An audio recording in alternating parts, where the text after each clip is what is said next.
Watch full episodes on Jio Hotstar.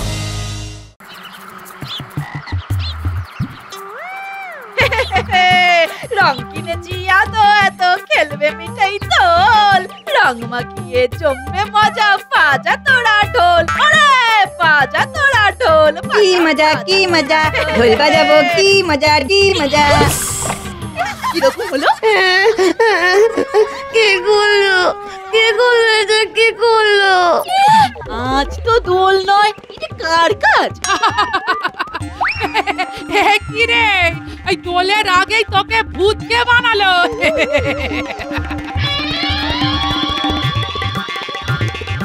এবার দোলে জমিয়ে রং খেলা হবে। যা বলেছো, রং মাখাবো আর সং সাজাবো। দেখবো কে কত রং মাখায়। হ্যাঁ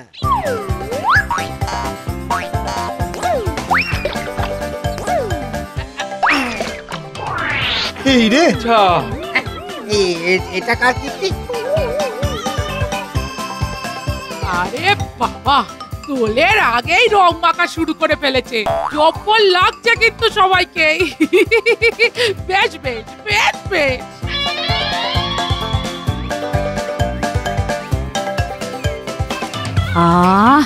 গরমকালে পুকুরে স্নানের মজাই আলাদা বল। তা যা বলেছিস। আবার চান করাচ্ছি। বাবা, এই কে রে রঙে চোবালি? কে তুই? এই কার কাছে এটা? হ্যাঁ, বেরিয়ে আয় বলছি। আয় ঝাড়ু দিয়ে মুড়ক করে দেবো তো। বারুদে আগুন ধরিয়ে দিয়েছি, এবার পালানো যাক। বেরিয়ে আয়, পশ্চাৎ সাহস থাকলে সামনে আয়। একবার ধরতে পারলে না, চৌদ্দ পুরুষের নাম একবার ভুলিয়ে ছাড়বো।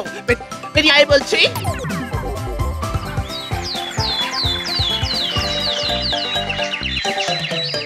না একটা কিছু করতেই হবে। হ্যাঁ, আসতে যেতে খামোখাই কে যে রং বেলুন ছুঁড়ে মারছে। এই বাজারের মাঝে আমার মাথাতেও কে যেন রং ভরা বেলুন ছুঁড়ে মেরেছে। যেই এসব করুক তার শাস্তি চাই। আরে সবই তো বুঝতে পারছি, কিন্তু আগে তো আসল লোককে খুঁজে বার করতে হবে তো। মোড়ল মশাই, আমি কিন্তু বেশ বুঝতে পারছি এটা কার কাজ। বলো কি? তুমি জানো কে লুকিয়ে লুকিয়ে রং বেলুন ছুঁড়েছে? জানি না, তবে সন্দেহ করছি মোড়ল মশাই। বলো কে সেটা বলো। এই যে দুমদাম, এর মাথায় তার মাথায় বেলুন এসে পড়ছে। কই মোড়ল মশাই, দিদির মাথায় তো একবারও বেলুন পড়লো না। তাই তো। কিন্তু যখনই অন্য কারোর মাথায় বেলুন ফাটছে, তখনই দিদি ঠিক সেখানে হাজির হয়ে যাচ্ছে মোড়ল মশাই। তার মানে মন্ডা। ওরা ধরে ফেলেছে। ঠিক আছে, আমারও ব্যবস্থা করা আছে। মন্ডাকে এর শাস্তি দিতেই হবে। হ্যাঁ চলো সবাই, ওই মন্ডাকে রঙে চোবানো। চলো।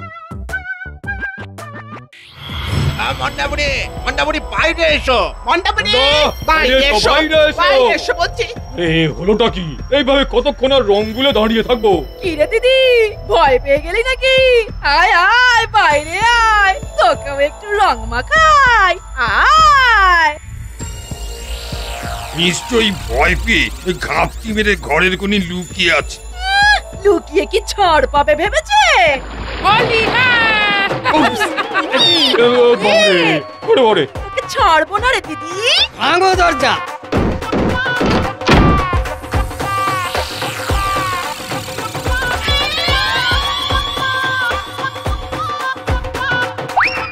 কোথায় গেলে মন্ডাবুড়ি? মন্ডা তো এখানেও নেই। ওমা, এই যে দেখছি একেবারে কানামাছি বোবো। মন্ডাবুড়ি গেল কোথায়? দিদির নির্ঘাত পালিয়েছে মোড়ল মশাই। তবে আর কি করা যাবে। চলো সবাই, চলো।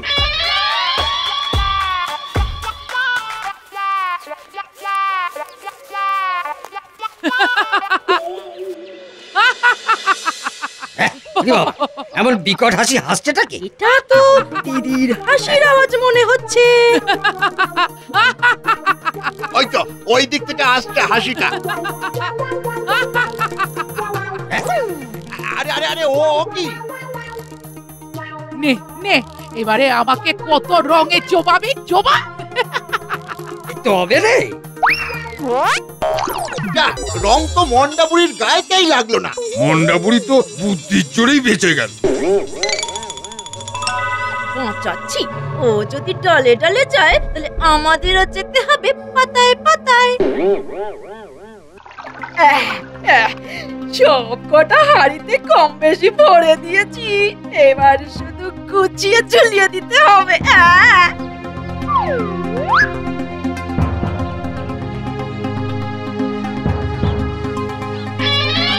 আরে আরে এসব আবার কি করছো মিঠাই? শিয়াল ধরার ফাঁদ তৈরি করছি, সময় হলেই সব বুঝতে পারবেন মোড়ল মশাই। কি জানি বাপ, তোমার মনে মনে যে কি আছে। এই ওদিকেও দেখুন। বোঝো কাণ্ড, দূরবীন দিয়ে কি করবে?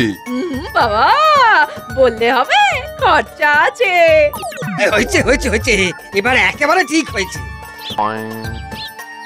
এই রং খেলা ছেড়ে ওরা আবার ওই দূরবীনটা নিয়ে হ্যাচর প্যাচর করছে কেন? ঠিক আছে একদম একদম ঠিক আছে। এবার এই দূরবীনে চোখ রাখলে ধূমকেতুগুলোকে বেশ বড় বড় দেখাবে। হ্যাঁ, আজ ধূমকেতু দেখা যাবে বুঝি? এগো আবার একেবারে এক ঝাঁক। সন্ধ্যার পর থেকেই দেখা যাবে। রাত যত বড় হবে তত আরো ভালো দেখা যাবে। এখন তবে চলো চলো সবাই ফিরে যাই, একটু রাত করেই আসবো না হয়। আরে বাস, আজ রাতে ঝাঁকে ঝাঁকে উল্কা দেখা যাবে ওই দূরবীনে চোখ রেখে।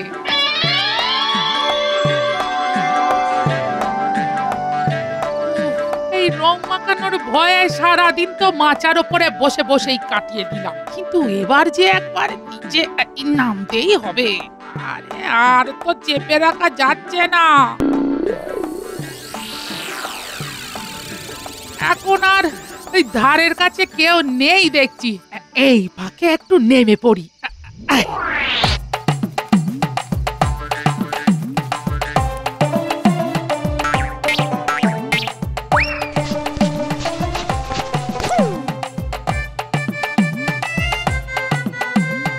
আরে ওদিকে তো দূরবীনটা সাজানো রয়েছে। লোকজন যখন কেউ নেই তখন যাই, তবে একবার ধূমকেতু দেখেই নি দূরবীনে চোখ রেখে। ওই কিছুই তো দেখা যাচ্ছে না, আর একটু উঁচু করে দেখি। ওরে বাবা রে, আমার চোখে কি পড়লো? এটা কি হলো? ওরে ওরে বাঁচা রে, একটু জল জল দেখে। ওরে বাবা রে, মারে কিসে যে মাথা ঢুকেছে কে জানে, আর কি যে মুখে লাগছে। ওরে বাবা কি বিচ্ছিরি। মোড়ল মশাই, বুড়ি শিয়াল ফাঁদে পড়েছে। একেই বলে যেমন কর্ম তেমন ফল। মন্ডা দিদির মাথায় চুন, মুখে কালি।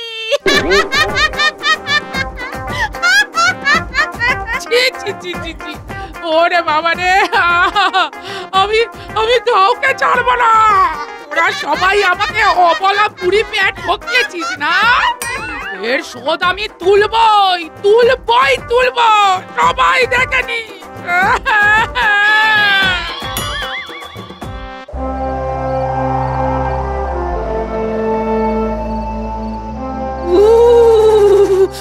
বাবারে ঠান্ডাটাই না পড়েছে রে বাবারে, এই ছেঁড়া কম্বলে এমন হাড় জ্বালানো ঠান্ডা। উড়ি বাবারে,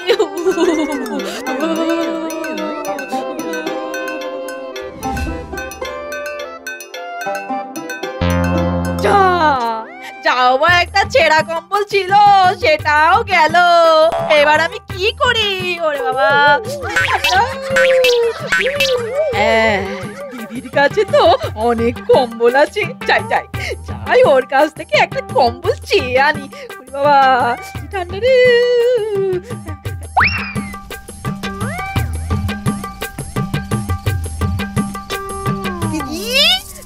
দিদি দিদি রে, কি হয়েছে? হ্যাঁ দিদি দিদি, আমাকে একটা কম্বল দিবি রে, আমারটা না ছিঁড়ে গেছে। না না, ওই বর্ষার ছাতা আর শীতের কাঁথা আমি কাউকে দিই না। এই আমি না তোর বোন। তবে কান খুলে শোন, নিজের ব্যবস্থা ওই নিজে করে নে। যা যা যা তো, এবার যা এখান থেকে। আচ্ছা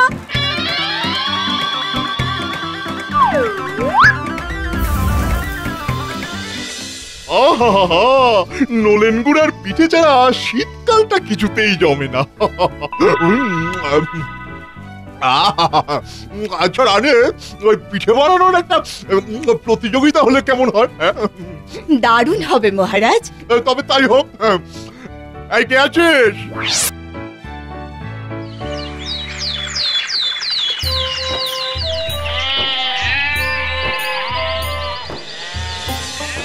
শোনো শোনো শোনো, আগামীকাল রাজবাড়িতে মহারাজ একটি পিঠে প্রতিযোগিতার আয়োজন করেছে। যার বানানো পিঠে খেতে সবচেয়ে সুস্বাদু হবে সে পাবে 10 মোহর। যারা যারা এই প্রতিযোগিতায় অংশ নিতে চাও তারা কাল সকালে নিজের হাতে বানানো পিঠে নিয়ে রাজবাড়িতে পৌঁছে যেও। শোনো শোনো শোনো, ওই 10 মোহর আমার ঘরেই ঢুকবে। এই গ্রামে আমার চেয়ে বড় রাঁধুনি আর একটিও নেই। যাই যাইয়ে কাজ শুরু করি। এই 10 মোহর হাতে পেলে আমি নিজের জন্য একটা কম্বল কিনতে পারতাম, কিন্তু কিভাবে যে পিঠে বানাতে হয় ধুত্তারি ছাই, আমি তো সেটা জানি না। একটা ব্যবস্থা করতেই হবে দেখছি।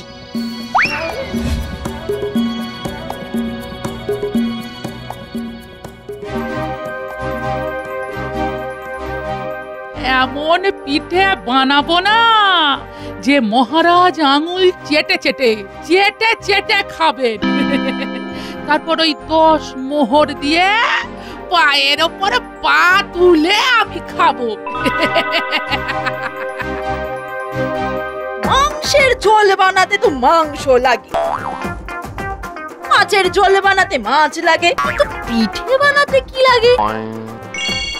হ্যাঁ পেয়েছি, একটা উপায় আমি খুঁজে পেয়েছি।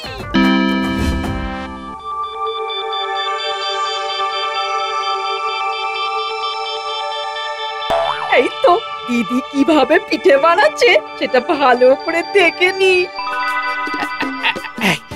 চাল বাটা হয়ে গেছে।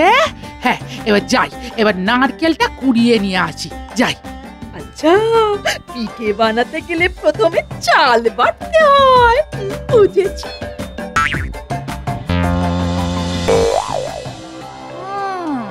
এই ব্যাপার, এই মিঠাই নিশ্চয়ই লুকিয়ে লুকিয়ে আমার কাছ থেকে পিঠে বানানো শিখতে এসেছে। দাঁড়া দাঁড়া, শেখাচ্ছি তোকে পিঠে বানানো, শেখাচ্ছি।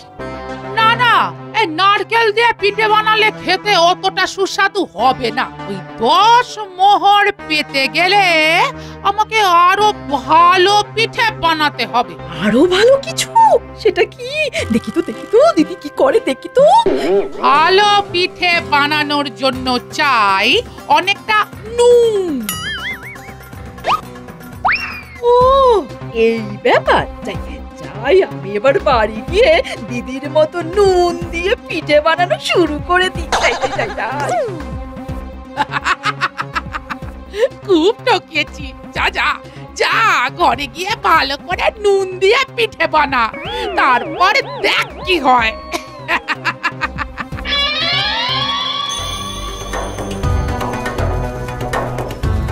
বাহ, কি সুন্দর দেখতে হয়েছে।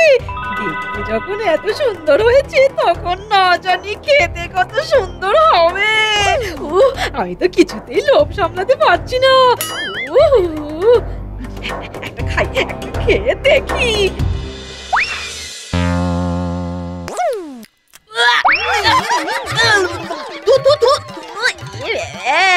এটা পিঠে খেলাম না সমুদ্রের জল খেলাম?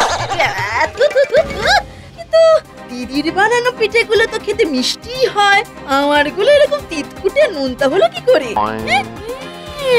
তবে কি দিদি এতক্ষণে নিশ্চয়ই ওই মিঠাইয়ের নুনের পিঠে বানানো হয়ে গেছে। ওর বানানো পিঠে রাজামশাইয়ের মুখে যাওয়ার পর 10 মোহর নয় 10 মাসের জেল। দিদি আমাকে ঠকিয়েছে, কিন্তু কিন্তু ওই মোহর যে আমাকে পেতেই হবে। কি করি, কি যে করি, দূর কিছু মাথায় আসছে না। এসেছে।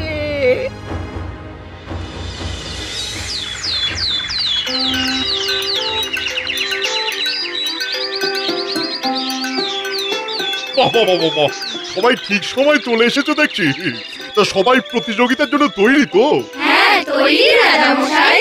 আমিও তৈরি মহারাজ। ওই 10 মোহর নিয়েই আমি বাড়ি ফিরবো মহারাজ। সাহস দেখো না, একটু পরেই বুঝবে ঠেলা। বেশ বেশ বেশ বেশ বেশ, তাহলে আমি একে একে তোমাদের বানানো পিঠে চেখে দেখি। প্রথমে চোখে দেখি, সামনে নিয়ে এসো। এদিক থেকে শুরু করি। কি বলো মিঠাই? আগে না মহারাজ, আমি সবার শেষে আমার বানানো পিঠে আপনাকে খাওয়াতে চাই। হ্যাঁ, সেটাই ভালো রাজামশাই। মিঠাইয়ের পিঠে শেষেই না হয় খেলেন। বেশ, তাই হোক তাই হোক। তবেই তো মজা জমবে ভালো।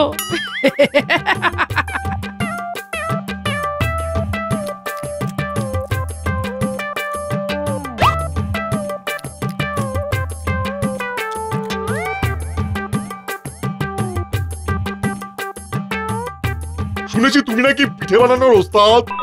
তা কেমন পিঠে বানালে দেখি? এই দেখুন না মহারাজ, দেখুন, কাল রাত জেগে অনেক যত্নে আমি এই পিঠেগুলো বানিয়েছি।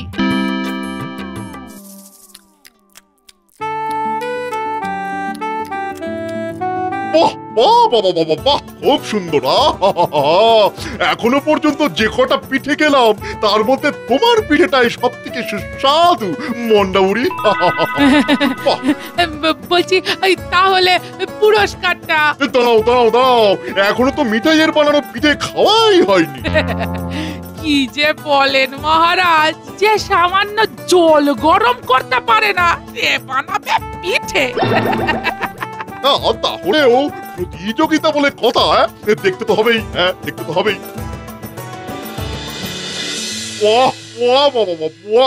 তোমার বানানো পিঠে যে একেবারে ধবধবে সাদা। সে কি রে মিঠাই, তুই ভুল করে পিঠেতে নুন মেশাসনি তো?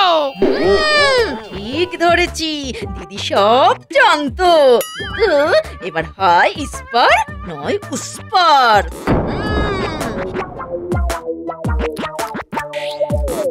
বাহ, দারুণ, অসাধারণ। কি বলছেন মহারাজ, এই মিঠাইয়ের পিঠেতে যে নুন মেশানো? নুন নয় মন্ডা, সঙ্গে ঝাল আর মিষ্টিও আছে। তাই তো বলছি, অসাধারণ অসাধারণ। মিষ্টি পিঠে খেয়ে খেয়ে মুখটা একেবারে হেজে মজে গিয়েছিল। মিষ্টির সঙ্গে একটু নোনতা, একটু ঝাল, ব্যাস স্বাদে জুড়িয়ে গেল আমার গাল। দাও মিঠাই দাও, আমাকে আরো একটা পিঠে দাও। হ্যাঁ মহারাজ, এই নিন মহারাজ, খান মহারাজ। যত ইচ্ছে তত খান, সবই তো আপনার মহারাজ। এই প্রতিযোগিতায় ঝাল মিষ্টি নোনতা পিঠে বানিয়ে প্রথম হয়েছে আমাদের মিঠাই। যা, এটা কেমন হলো? মিঠাই ভুল পথ ধরে হেঁটে জিতে গেল, আর আমার কপালে ফুটো করিও জুটলো না। আমি জানতাম যে বেশি মিষ্টি খাবার পরে ওই ঝাল আর নোনতা সব থেকে বেশি ভালো লাগে, তাই তো সবার শেষে রাজামশাইকে পিঠে খাওয়ানোটাই ছিল আমার চাল। কি বুঝলি দিদি?